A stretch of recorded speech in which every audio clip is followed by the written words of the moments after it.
سارس بادشاہ۔ جب سے اب تک کئی مہینے گزر چکے ہیں، میں اداس اور اکیلی اس ویرانے میں پڑی ہوئی ہوں۔ دن بھر مجھے کچھ دکھائی نہیں دیتا، بس رات کو جب چاندنی پھیلتی ہے تو ارد گرد کی دنیا نظر آ جاتی ہے۔ اتنا کہہ کر الو بیگم نے اپنی آنکھوں سے آنسو پوچھے اور پھر زور زور سے رونے لگی۔ خلیفہ کو اس پر بڑا ترس آیا۔ اس نے دھیرے سے کہا، ہماری اور تمہاری بد نصیبی میں کچھ نہ کچھ تعلق ضرور ہے، لیکن کچھ سمجھ میں نہیں آتا کہ اس معمے کو کیسے حل کیا جائے۔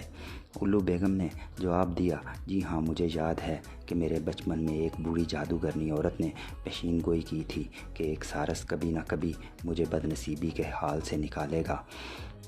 مجھے ایسا محسوس ہوتا ہے کہ وہ گھڑی آ گئی ہے۔ ایک ترکیب میرے ذہن میں آئی ہے۔ کیا؟ خلیفہ نے پوچھا۔ کشنو جادوگر مہینے میں بس ایک بار یہاں آتا ہے۔ اس کھنڈر میں ایک بہت بڑا ہنسا حال ہے۔ کشنو جادوگر اسی حال میں اپنے ساتھیوں کے ساتھ بیٹھتا ہے۔ کیا پتہ کسی دن کشنو جادوگر یا اس کا کوئی ساتھی وہ لفظ زبان پر لے آئے جسے آپ بھول چکے ہیں۔ خلیفہ کی آنکھیں خوشی سے چمک اٹھیں اور چونچ اٹھا کر بے قراری سے کہا، پیاری راجکماری، مجھے جلدی بتاؤ وہ کب آئیں گے؟ الو بیگم نے جواب نہیں دیا۔ چند لمحوں کی خاموشی کے بعد دھیرے سے بولی، آپ برا نہ مانیں تو یہ کہوں کہ میری ایک شرط ہے۔ اگر آپ وہ شرط مان لیں تو بتا دوں گی۔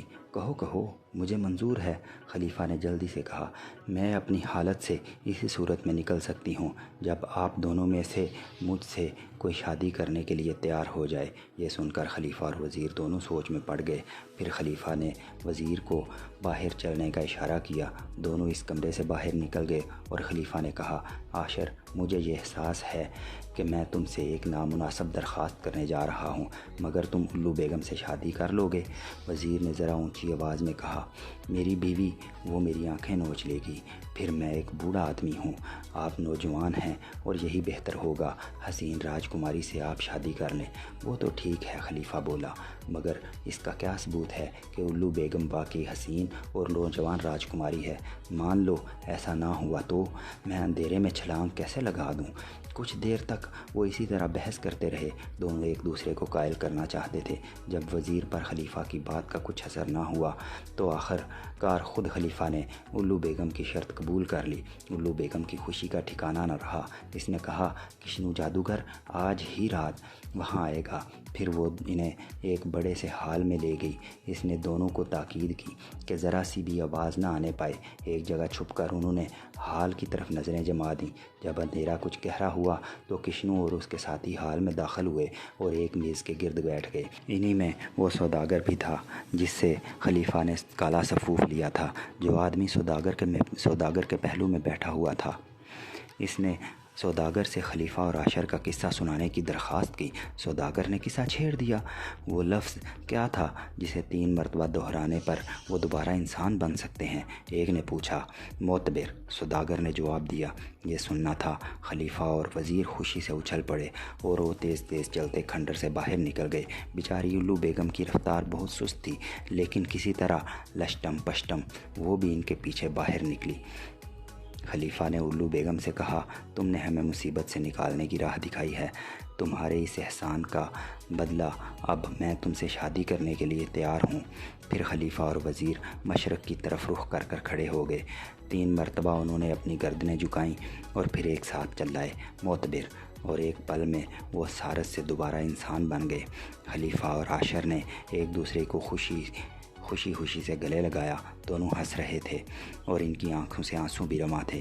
پھر جیسے ہی ایک دوسرے سے الگ ہوئے، انہیں اپنے قریب ہی ایک بہت ہی حسین راجکماری دکھائی دی، جس نے زرق برق لباس پہن رکھا تھا اور وہ شرما شرما کر مسکرائے جا رہی تھی۔ خلیفہ نے آگے بڑھ کر اس کا ہاتھ تھام لیا۔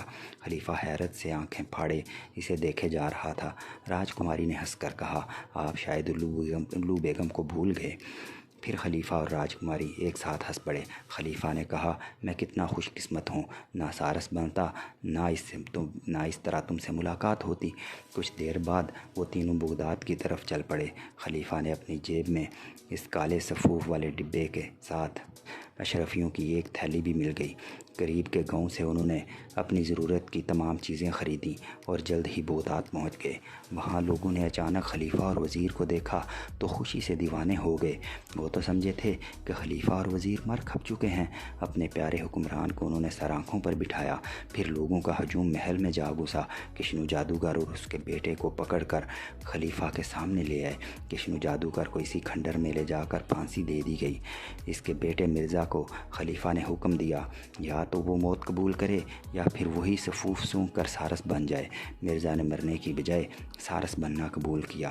پھر اس کے سارس بنتے ہی خلیفہ نے اسے ایک پنجرے میں قید کر کے محل کے ایک باغ میں رکھوا دیا۔